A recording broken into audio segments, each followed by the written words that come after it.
नमस्कार। आज तृतीय वर्ष कला प्रश्न पत्र 12 विधा विशेष के अंतर्गत हम आज की तासिका में अंतिम साक्ष्य नामक उपन्यास के पात्रों का परिचय देखेंगे। इस उपन्यास में यह उपन्यास अंतिम साक्ष्य उपन्यास चंद्रकांत द्वारा लिखित एक प्रसिद्ध लघु उपन्यास है। इस उपन्यास में मुख्य रूप से प्रमुख पात्र जो है वह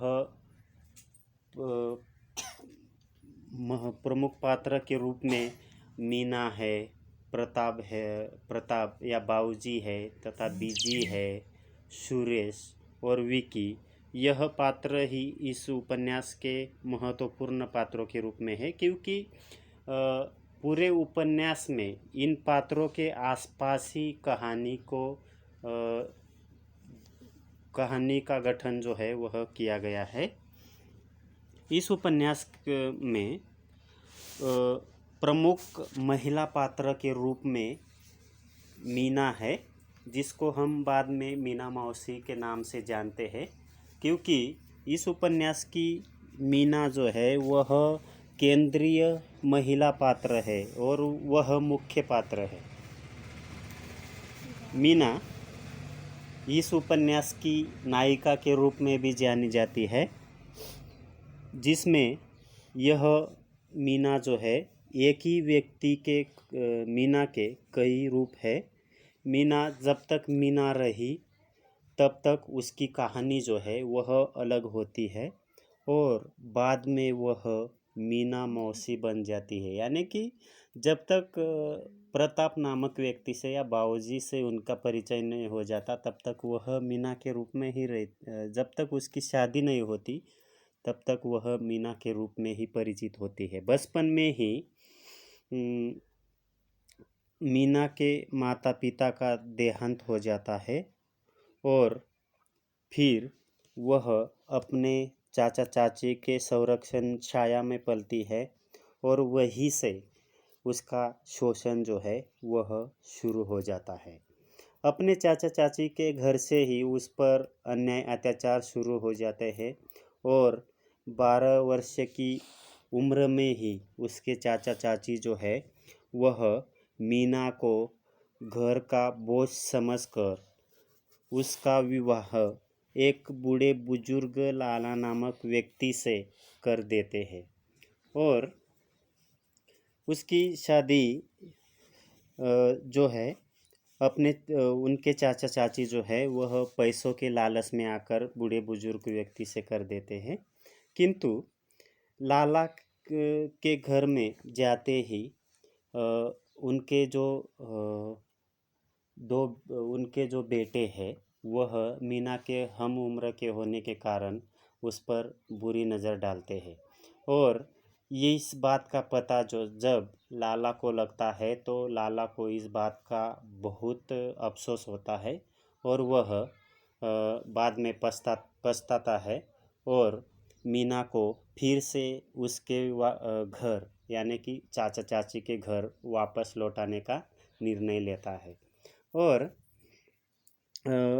यह लाला जो है वह मीना को वापस लौटाने के लिए उनके चाचा चाची के घर जाता है तो उनके चाचा चाची उसे साफ मना कर देते हैं कि मीना अब लड़की नहीं रही, उसका तो हिंदू विवाह परंपरा के द्वारा वो उसकी शादी हुई है, वह अब लड़की नहीं रही, अब वह ब्याहता स्त्री बन गई है। इस प्रकार से वह उसको जवाब देते हैं। लेकिन लाला जो है वह उनके चाचा चाची को पैसे का लालच देकर 5,000 रुपये देकर मीना को फिर से उसके घर छोड़ देते हैं। इसके उपरांत उसकी एक नई कहानी मोड़ लेती है, यानी कि वह उसको लाला के द्वारा वापस लौटाने के बाद उनके चाचा चाची फिर से मीना की शादी जो है वह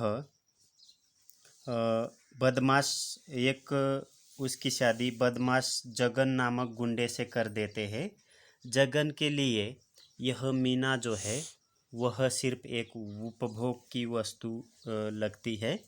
कुछ दिनों में कुछ दिनों तक वह अपने पास रखता है और उसके बाद उसका जब मन भर जाता है तो वह मदनलाल नामक व्यक्ति के जगन के लिए मीना सिर्फ एक उपभोग की वस्तु रहती है। वह कुछ दिन के लिए मीना को अपने पास रखता है और उसके बाद कुछ दिनों में ही वह मीना को मदनलाल नामक व्यक्ति की मदद से उसे कोठे पर भेज देता है। और यही यहाँ पर आने के बाद कोठे पर मीना की मुलाकात जो है वह उस कोठे पर एक संगीत शिक्षक से हो जाती है। यह संगीत शिक्षक जो है वह बड़े ही दयालु ईमानदार और नेक व्यक्ति होने की वजह से वह मीना को उस कोठे से निकालकर आकाशवाणी में उसे गायिका के रूप में सुपरस्टार बना देता है।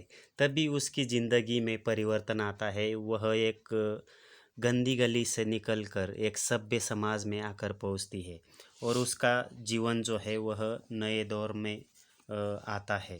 वह अब बड़े बड़े लोगों से उसका मिलाप होता है। अच्छे लोगों में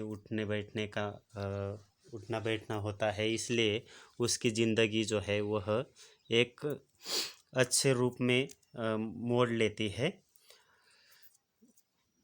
तभी उसके उपरांत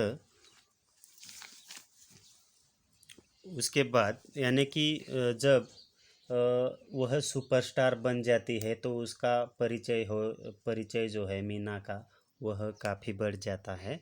और उसके बाद मीना जहाँ पर किराए के मकान में रहती है उस किराए की मकान की मालकिन जो है कौशल के द्वारा, यानी कि कौशल जो है वह बीजी की बहन है और कौशल के द्वारा प्रताप के परिवार से मीना की मुलाकात होती है जो बाद में प्यार में बदल जाती है।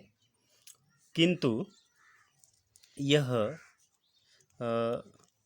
मुलाकात जो है वहाँ पर प्रताप के परिवार से मिलाप होने के बाद प्रताप तथा उसकी पत्नी बीजी जो है प्रथम रूप में उसके प्रति सहानुभूति दर्शाते हैं। उसकी दुख भरी कहानी सुनकर उसके प्रति बहुत ही सहानुभूति दिखाते हैं। परंतु बाद में उनकी जब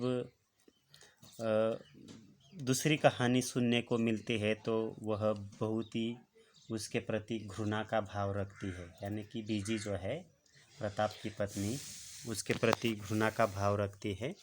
और इस प्रताप के परिवार से मिलने के बाद मीना और प्रताप में दोनों में बहुत ही सहानुभूतिपूर्ण व्यवहार उसका होता है। उसका रिश्ता जो है दोनों का रिश्ता प्यार में बदल जाता है। और यहाँ पर उसके बाद मकान मालकिन के द्वारा उनके परिवार से मेल मिलाप होता है। तब इस जो कहानी प्यार में बदल जाती है, किंतु इस प्यार की बहुत बड़ी कुर्बानी जो है कीमत दोनों को चुकानी पड़ती है, यानी कि प्रताप को और मीना को। तो इसके उपरांत वह